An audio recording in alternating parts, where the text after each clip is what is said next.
We're taking all the best old school wisdom and blending it with the top new school methods to bring you the optimal coaching strategies. This is the 80-20 Baseball Podcast with Coach Bo. Welcome all you great coaches, parents, welcome to the 80-20 Baseball Get-Together. Our weekly get-together here every Tuesday, coming out with a new episode. We discuss how to be better coaches, better parents of players, and players, if you're listening, and I'm sure some of you are, how to play the game better.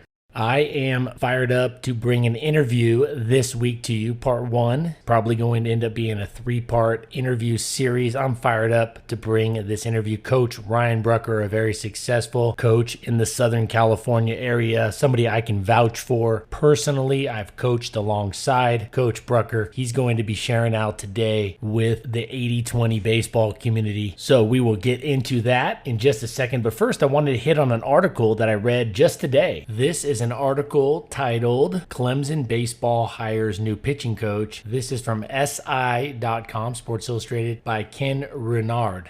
I will not go over the entire article because it's discussing this new hire by Eric Bakich. Coach Bakich is a really great coach, and he's now down at Clemson, hired a new pitching coach. Obviously, this isn't a college baseball podcast, so I'm just going to be right to the point here. What I found in this that I thought was interesting that we can all learn from as youth coaches, there was a quote in here. Coach Bakich was asked last week what he was looking for in a new pitching coach, and Coach Belanger appears to fit what the head coach wants out of his staff. I'm paraphrasing from the article here. You can see this at SI.com. The quote is, somebody who can bring simplicity to what seems like a very advanced way of teaching pitching these days. It's one thing to teach throwing. It's another thing to teach pitching. Now I'm going to hit on both parts. I think there's 2 parts to hit on here for youth coaches. One, this is exactly what 80-20 baseball is all about. This is what we're all about. Trying to take stuff that is just, I think there's a lot of artificial complexity in baseball, and there's a reason why, and I've discussed that. There's the ego, there's the complexity inherently breeds more products and more services. If there's more complexity, there's more perceived problems, and then thus there's more need to get it fixed. There's also old-fashioned complexity, like 6 bunt defenses that their coach had, or their coach in high school had, or their college coach had. So those players, when they become coaches, they just keep those 4 or 5 or 6 bunt defenses, 3 of which are completely unnecessary. Probably all but a couple of them are completely unnecessary. The half a dozen hitting approaches that you hear almost on the weekly, on the monthly, if you follow baseball closely, if you listen to a lot of stuff, if you follow the baseball coaching community, 6 hitting approaches, 6 hitting plans. There's just a couple that really work across the board unless you are some advanced all-star professional player who's got a scouting report that's got 50 terabytes of data behind it. So I love this quote from Coach Bakich saying, let's make things simpler. Let's simplify things. That's what we've been doing here for almost 3 years on the 80-20 Baseball Podcast. If you've been listening, you know that's what it's all about. It's about getting into the details and understanding without a doubt what we need to do as coaches to be successful with the big needle movers first and then moving from there, but how to simplify them down so players can play the game much faster. Complexity slows players down. Complexity slows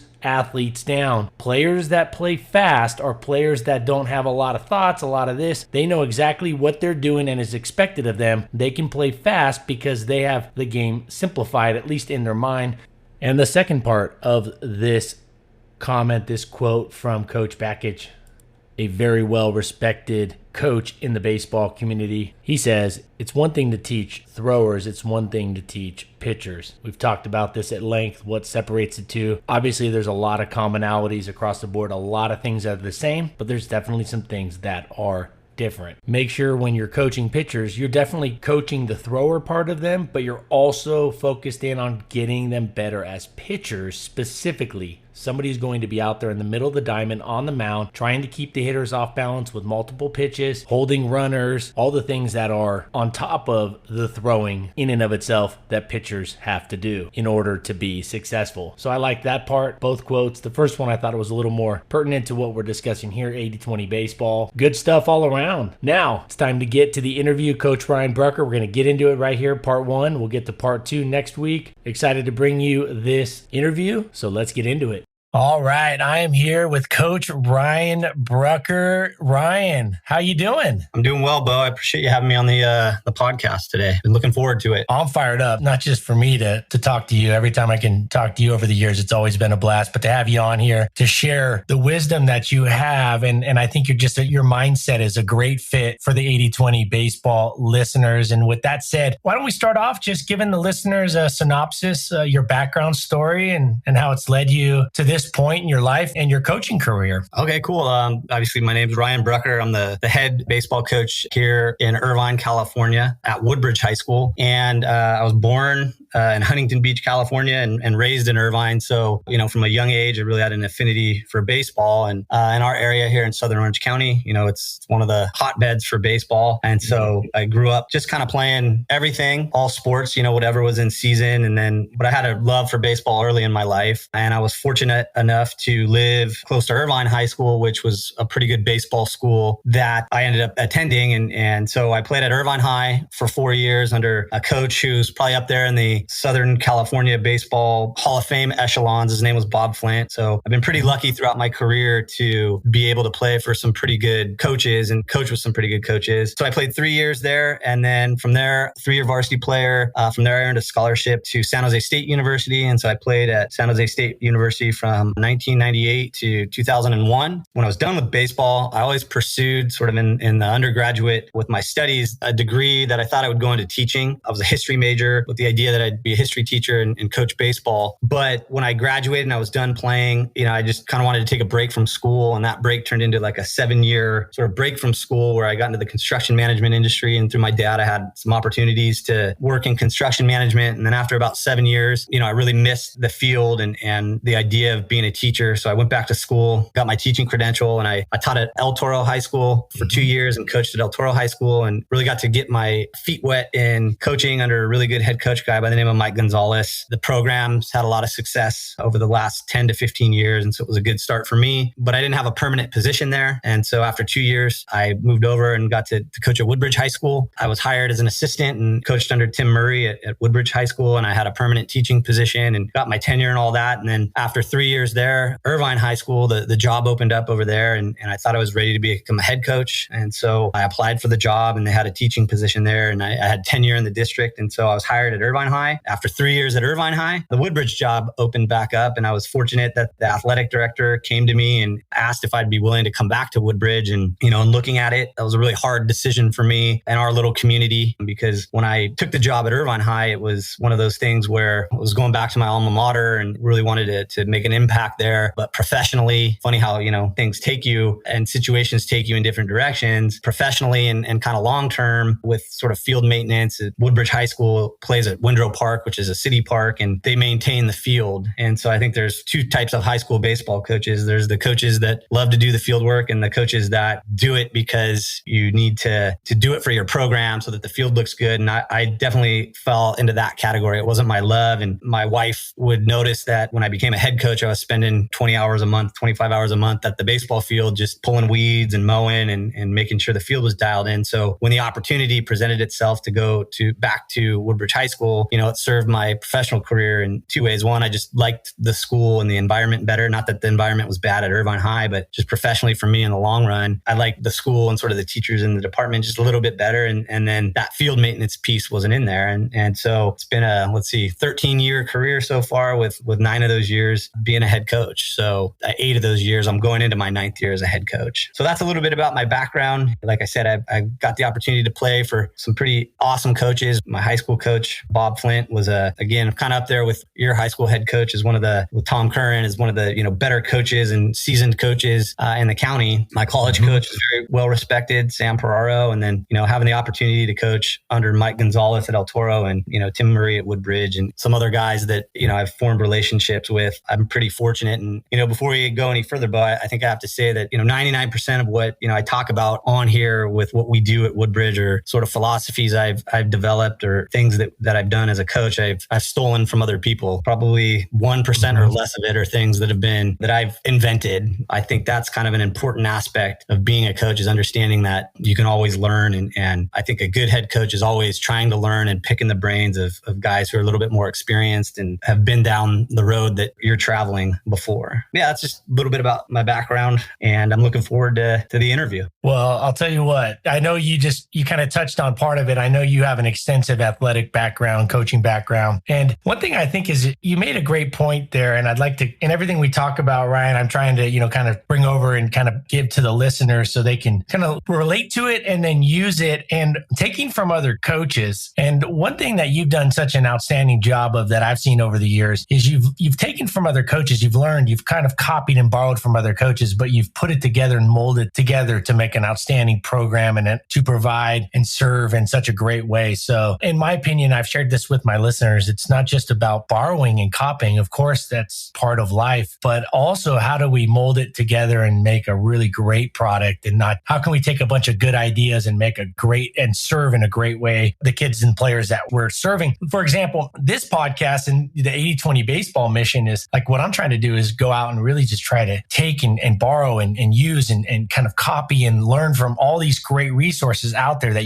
that I know that are out there, and then provide it to the youth baseball coaching community in a way that's almost like what you've done with your knowledge that you've learned. And I'm watching and I see how you're using it on the field. You're not just borrowing and copying, you're taking it and then you're refining it and trying to make it even better. And that's what's great to have you on here. I'm just so fired up to have you here to share, because your vision and what you do and why you do it is exactly who we want to be here at 80-20 Baseball. It's not just about winning games, and you're winning a lot of games and you've had a lot of success, and you're going to continue to have a lot of success, and you're going to continue to even get better. You're also doing it the right way, and you're making better young men out of it because of it. So, hey, I do want to go back. Speaking of young men, when you were a young college player, I got to have you share the story, the College World Series story, San Jose State.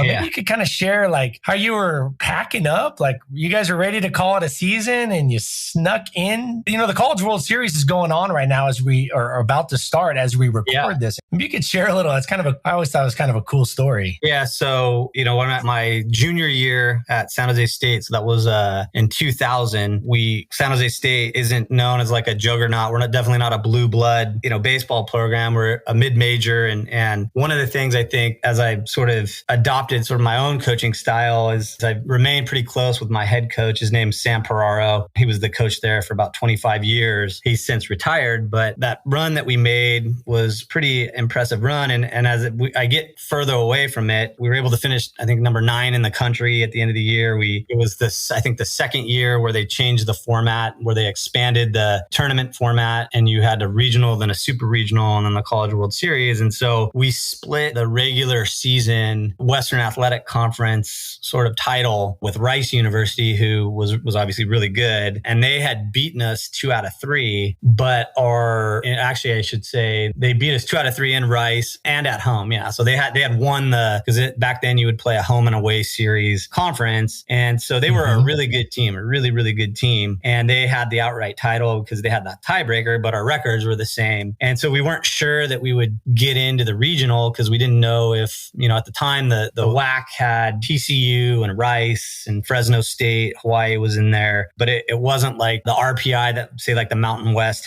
has today. So we were kind of on the edge of our seats for the selection show. And I always love this time of year because, you get to relive those memories. And so we made it into the Baylor Regional as a 3 seed, and we beat Florida in our first game on the Friday game. Southwest Texas was matched up. They were the 4 seed in the tournament. They were matched up with Baylor, who was the 1 seed, and Florida was the 2 seed. And they had a first rounder on their staff, Southwest Texas, and he beat Baylor. And then we ended up beating Southwest Texas, and Florida had to beat Baylor and then come back through the winner's bracket. They had to beat Southwest Texas, I think, first, and then they beat Baylor in the 2 games on Saturday. And then we played on Sunday, and Florida got us. We were up by 3 runs in the 9th, and Florida walked us off to give us our first loss in that regional. And then we came back and beat them 3-1 that next Sunday to move on to the super regional. And then we played the University of Houston in Houston, and they were the national 5 seed, and we beat them 2 out of 3. And then obviously went on to the College World Series. We were 2-2 in the College World Series, but man, what an experience that was. was. And I think to do it at mid-major like San Jose State, where, you're playing the Floridas of the world, who their BP tops are, nicer than our game jerseys. And, they've been to the postseason every year or a majority of years. And it was just really, really special. And I think one of the things to kind of circle back to what I was saying before, I think a lot of the success of that team and the later success of San Jose State under my coach, Coach Peraro, was just the fact that I think he really looked for quality people. Like looking back, I didn't realize it so much when I was playing there, because you're not as in tune to those things, I don't think, when you're 18, 22 years old. But he really, all the people that he brought into the program, for the most part, were just hardworking players and were bought into being at San Jose State and playing for each other. And so for me, that experience in particular, when I think about like the culture that we try to maintain and try to build at Woodbridge, a lot of that goes into my philosophy, just trying to get quality young men and develop quality young men to buy into sort of a culture and play for each other and play for a coach that they know has their back and that is looking out for them, and vice versa. It's a team sort of concept. And so, obviously in high school, you don't have the ability to recruit at the public high school anyway, but I always sort of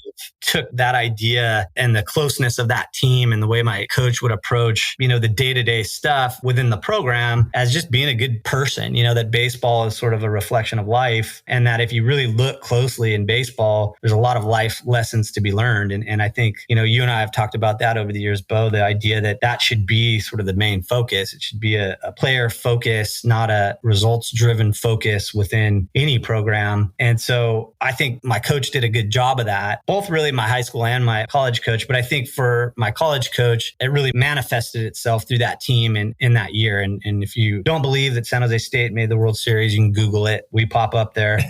That team had a big impact on me and the way I approach things even today.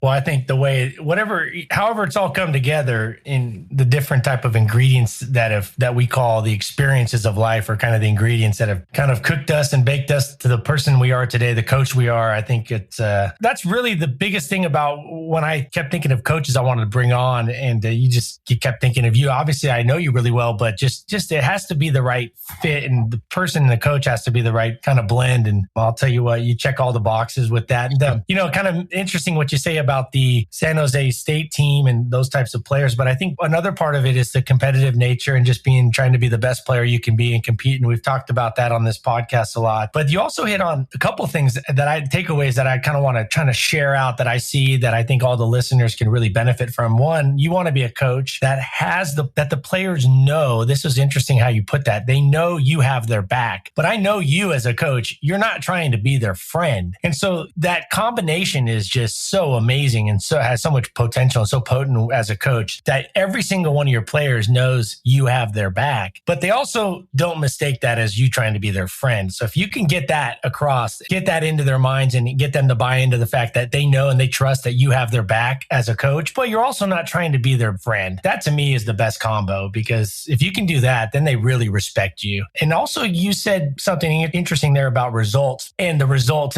like you want to kind of coach the person first, be a kind of a person first coach, not results driven, but people driven. And I think that's so true. I think of the kind of like a metaphor, and you're driving a car. If you have the address, like you need the address to your destination. The address is the result you want, like when you're driving. But if you're just sitting there staring at the address, you're going to run into the first car, that you come up you're going to run into the first wall on a T intersection that you don't turn. If you're just staring at the address, you're not making and taking the steps to drive safely, to look for pedestrians, other cars, changing lanes and making the left turns when you need to make the lefts and the rights when you need to make the right. If you're just sitting there staring at that address on a piece of paper or at the address on your GPS, you need to look up. You need to be like, yeah, we want to have this desired result, but we have to take care of the process along the way and really fine tune that. And I know you agree with this because we've talked at hours and hours. If you coach the kids the right way, they're going to be winners. If you coach them the right way, they're going to score more runs and the team is going to win more games. Speaking of which, and it's the last thing I'll say before I get into into our next question, our first question here. Winning games is something you've been doing a lot of, but you don't put that as so you're not talking about the scoreboard, or you're talking about a lot of things. I know you as a coach and you're winning a lot of games. So put in perspective, those of you that aren't familiar, Southern California baseball is very competitive, and you've won a lot of games, and you're definitely over the last 3-4 years, you've won a lot, and just overall, you've won your fair share and more so, but you're doing it the right way. And in fact, in your league is Beckman High School, and Beckman High School is based out of Tustin, but it's kind of Irvine and Tustin area in Southern California. It's a hotbed. It's a hotbed for baseball, for youth baseball. And the coach over there, I believe Kevin Laval, right? Is Kevin still coaching? Yes, he is. So Kevin, and so Kevin is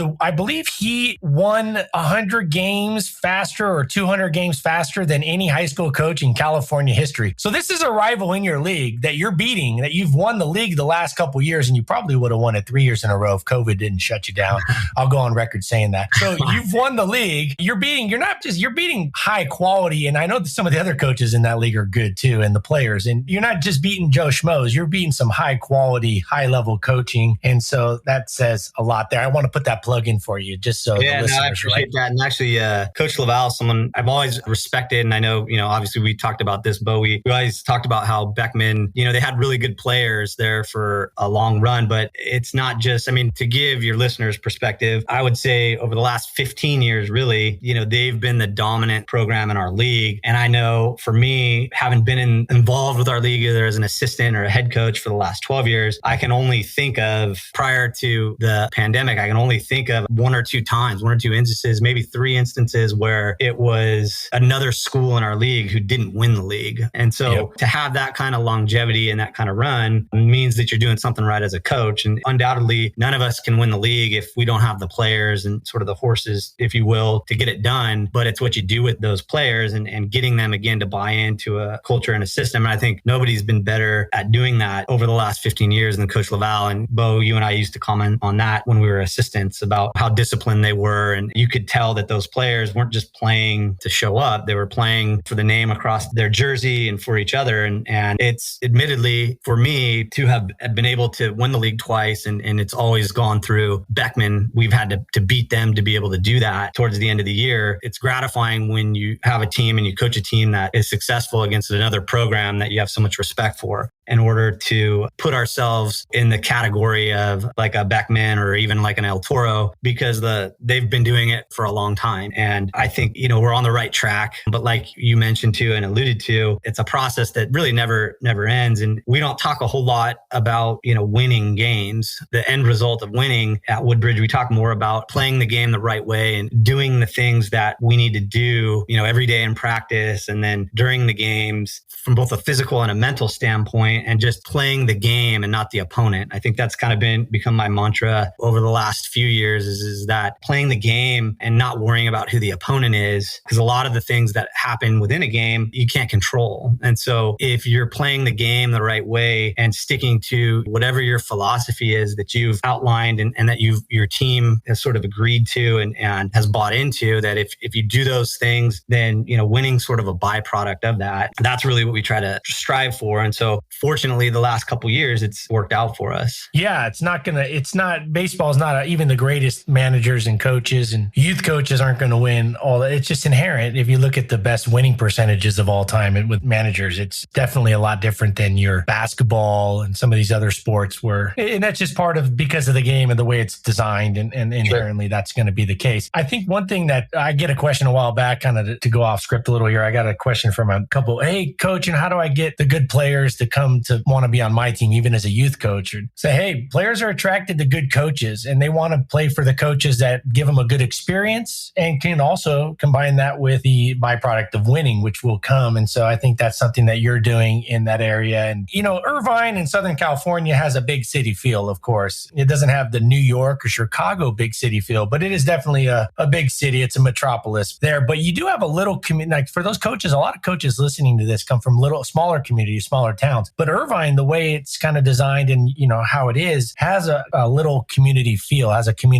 even though it's kind of nestled in the big city. So those of you that are listening going, oh, Coach Brucker, Coach Bo, it's big cities different. Well, I'll tell you one thing. Coach Brucker's in an area where it's a kind of a small community vibe and people know everybody. And so when Coach Brucker shares his knowledge, he's coming from a place of knowing that vibe. So it's a commonality that you're going to see in a lot of the coaches that listen to this from all over, not just in the United States. We got listeners in Canada, Australia's popping up with quite a few, and all over. Baseball is really a worldwide game. Something that you mentioned, maybe we'll get into a little later, but I think that, you come into a league where the coach is one of the winningest or probably one of the best winning percentages of any youth high schools, / high school coach in California history. But you came in and what I see is, the players are at Woodbridge, or you're attracting good quality players, but Beckman High is, not to get too much into these, different schools that might not be relatable to the listeners. But the message that I'd like to say is, I think you came in and said, and we talked about it, we analyzed, okay, so you come in as a youth coach. So you got a youth coach, you come into a league and you're like, oh, well, that coach has been winning every year. Well, you can have the attitude, well, they're winning every year. Or you can have the attitude, what are they doing well? And what is something that they're doing well outside of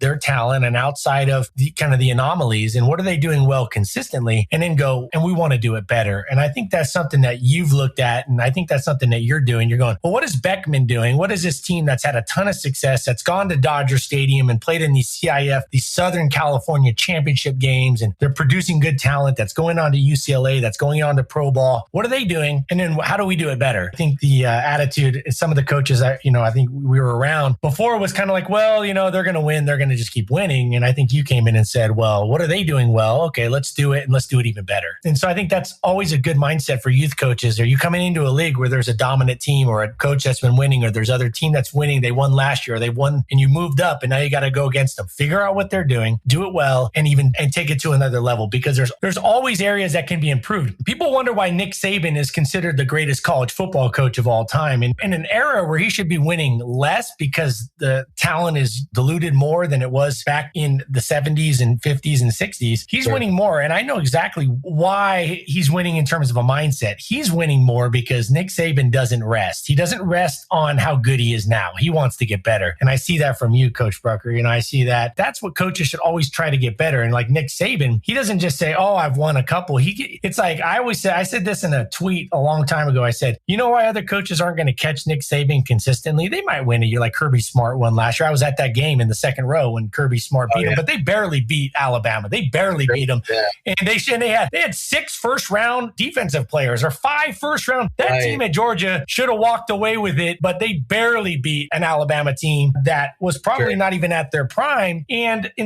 lost their first-round wide receiver in the beginning of the game. Lost their other first-round wide receiver during the season. Wasn't even playing with their 2 best offensive players outside of their quarterback. But Nick Saban, he just keeps getting better, and that's what I see from you. And that's one of the things. It's like I see you go, okay, I'm this good, but how much better can I get to serve my players and get even more? And at the end of the day, the beneficiaries of this are the players. So speaking of players, let's get into some questions here. What are your top few recommendations for youth coaches that could help them? Like, what are a couple specific tips you'd share with youth coaches to help them get better buy-in from their players in a genuine and practical way? Sure. Yeah. I think the first thing that, whether you're, a youth coach, whether it's a rec league coach or a travel ball coach or a high school coach, or really even a college coach, is, the players first and foremost, they have to know that, you care about them. Baseball is one of those funny games where it's a team sport, but so much of it is individual. And so I think for me over the years, I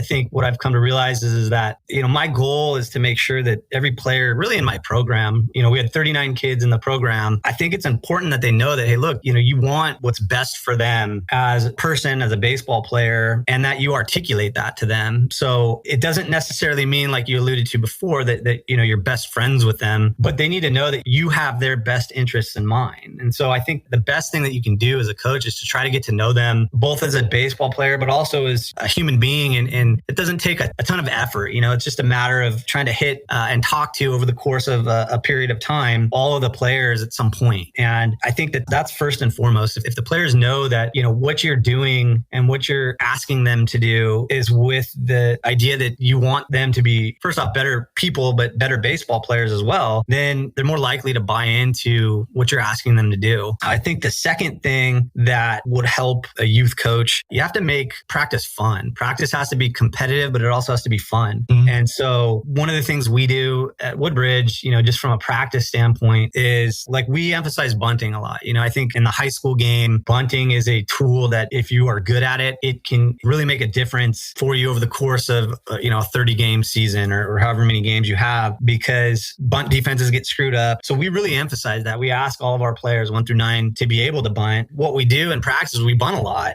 and bunting can get kind of boring. So everything we try to do, or the vast majority of the things we try to do within the program, is one, make it competitive. And so one way we try to make practice fun and make bunting fun is we will reward them with the top bunter in that day might get Sour Patch Kids, or we might do a team drill where the top team gets donuts, the next day at class. Or, sometimes there's a negative result, the winning team gets to watch everybody else sort of clean up. And that puts a little competitive edge to it, but it makes it fun for them. And that's just kind of a little bit of an example. If everything's drill and kill and you're spending all your time going over the fundamentals, which you have to do, but it's not in a competitive manner, then practice tends to be less fun. I think those two things, especially for youth coaches, just let them know that, you're there for them, and you don't have to be shy about, like I said, like articulating that. Hey, look, we're asking you to do this because number one, we think it's going to benefit you as an individual, but number two, it benefits our program and our team, and it's going to help you as a baseball player and as a person. Then if they know that you're coming from a genuine place, I think that really helps the buy-in, and then it doesn't hurt. I mean, everybody's playing baseball. They start playing baseball no matter what level you're playing because it's fun. You enjoy the game in some capacity. And so we try to keep that in mind. We do some other things just within the program in the off season, like Warrior Olympics, where we break them into teams and have them compete in things that may or may not have to do with baseball, and keep a tally of the points of the course of the fall and the winter. And, they compete as a team, just little things like that.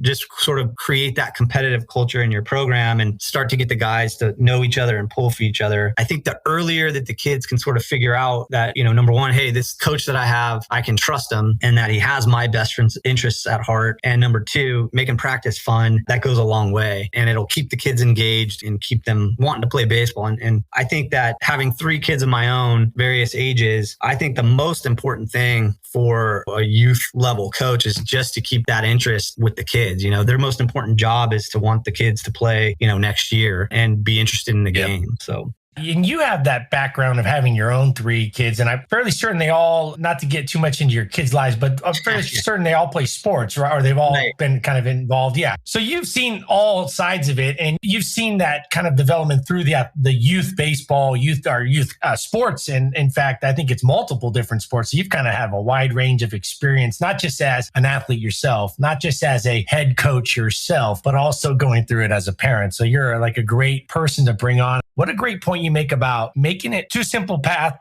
tips like that are simple to understand. Now you got to go do them. And that is connect with each player, talk to each player, have a conversation with players, and also not just about their baseball skills or their swing or their pitching delivery, but have a conversation about them as a human being. It doesn't have to be in depth. It doesn't have to be, every time, just something that shows you care about them more just as much about them as a person as you do as a player. And also make practices fun. I think this whole discipline practice needs to be boring and mundane and kind of no, it doesn't. Discipline comes from working hard, having high standards, expectations, accountability, responsibility. And the other thing I got out of that was competition. Competition is growth. So we look at competition sometimes in our world today as a bad thing, competing, it leads to a results focus, whatever. But at the end of the day, it's not about competing against other people and other teams. Like you said earlier, you just want to be a better version of yourself. And competition helps us each grow to be a better version of ourselves than we would have otherwise in kind of the apathetic, laissez-faire kind of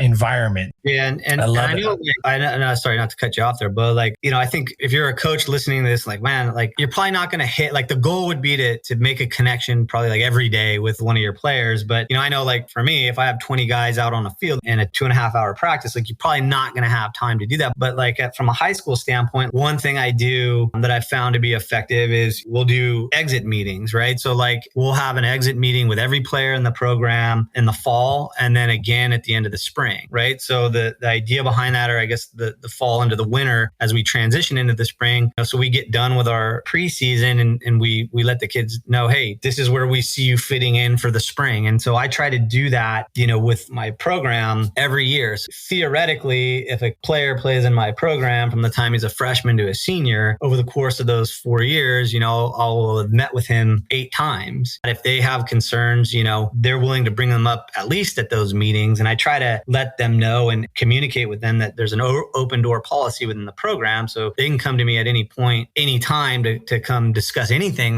they want with me. And I think you have to be sort of receptive to doing that and letting your kids have that ability to come in and talk to you if they think they need to. So at minimum, I would hope that a player who graduated from the program at Woodbridge would say, yeah, I got 8 opportunities to talk to my coach at least, and so it's not something that obviously, like I said, you can do every day, but there are ways to get it done. And like I said, the whole point is to get them to understand that, hey, look, you can come to me, and they're comfortable with that. And again, they know that you have their best interest, and there are not always fun conversations that you have. Like if a player wants to know what they can do to get on the field and the guy that is playing ahead of them is better than them, sometimes you have to have those conversations. But I've found over the years that if they truly believe that your best interests or their best interests or what you have in mind, those conversations are a lot easier to have. It's just something that you kind of have to work at, but it's manageable, and you can't expect it to do it every single day, but it's something that you can do over the course of a season. And in my case, over the course of a career within the program. Definitely. Yeah. Building rapport doesn't happen overnight, and it's not something that can always happen at every practice, but it allows you to make big withdrawals. And sometimes those withdrawals are constructive feedback, right? Maybe in front of a peer or their teammates. Maybe you have to get on them a little bit in front of their teammates. And so those are big withdrawals, and the rapport deposits are always much smaller than the withdrawals. It's just how the math works out. That's just how humans are wired. But also when you're not playing them, that's a withdrawal. Or when they're not on the lineup, that becomes a withdrawal from that rapport bank account. You better hope that bank account is built up. And if you built, and they know, like you said, if the players you coach know you have their best interests in their back, they're much less likely to question them not being in the lineup or being the starting pitcher or shortstop and whatnot. Now, one thing I've preached to the listeners that I believe, because it is almost impossible to build up and have these conversations all the time, I sat back and I realized when you start automating practice, and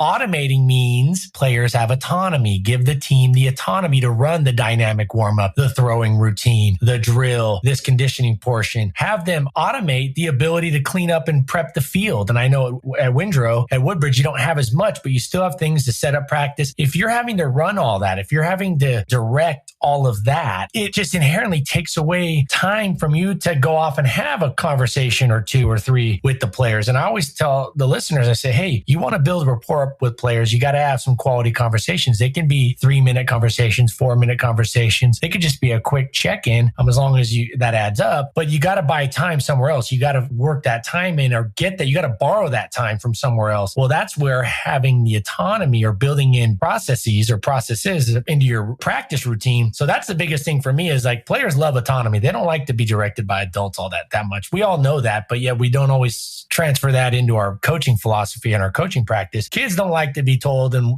the whistle to blow every time the next group's supposed to go for the warm up or the next step of the throwing routine. But you got to set that up so then you can allow these opportunities then to build a conversation and things like that. I mean, I think you make a good point with that. And I think that's any good program, you have to give your players some ownership of, as an example, like our warm up routine, which you designed for us that we still use. We're to the point now where that's not something that I oversee, the dynamic warm up that they do and the stretching, that's something that I put the onus on, usually the seniors or the leaders on the team to kind of make sure that that's done. And I think we're at a point within the program where they go do that. So, we could get to a point where a guy's doing some of his warm up maybe, and I can call a guy over and talk to him or have a conversation real quick and then send him back out there to get caught up with the warm up. And that gives you the ability to have to make those calls when you need to make them or have those conversations when you have to have them when the players are doing those kind of things. So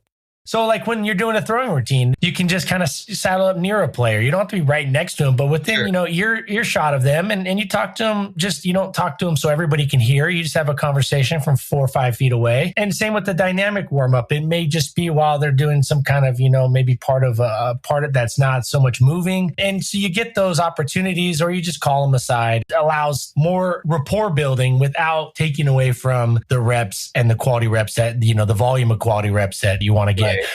All right, that's going to wrap up part 1 of that interview with Coach Brucker. We're going to be back next week. I'm going to have a tip. I'm going to share something out before we get into part 2 of the interview, so make sure you're here. Next week, Coach Brucker is going to answer the following questions. What are some common mistakes that he sees youth baseball coaches make, and what are 1 to 2 tips he'd recommend they try using to adjust and improve? I thought we'd get to that this week, that question, but just because of time purposes, we're going to slide that answer to next week. Also next week, he's going to answer the question, what is something that he's learned in just the last couple of years that he now routinely uses with his players? So until next week, take care of yourself, your health, take care of your families, your friends, your close friends, and take this information, take it out there. Take these tips, these strategies, take them out there to the field. Use them with your kids, your players, your son, your daughter. Go out there and use these. It takes time to become a good coach, but you got to start somewhere, and you got to start by getting out there and using this stuff, testing it within yourself and within your personality, and keep just putting it out there. Keep going, keep moving forward, and trust me that this stuff is going to work. It will work. Some of it right away. Some of it will take a little bit more time, kind of like Novocaine. It works, but it takes a little bit of time. And until next week, y'all take care. Adios. This has been the 80-20 Baseball Masterclass. Take it to the field.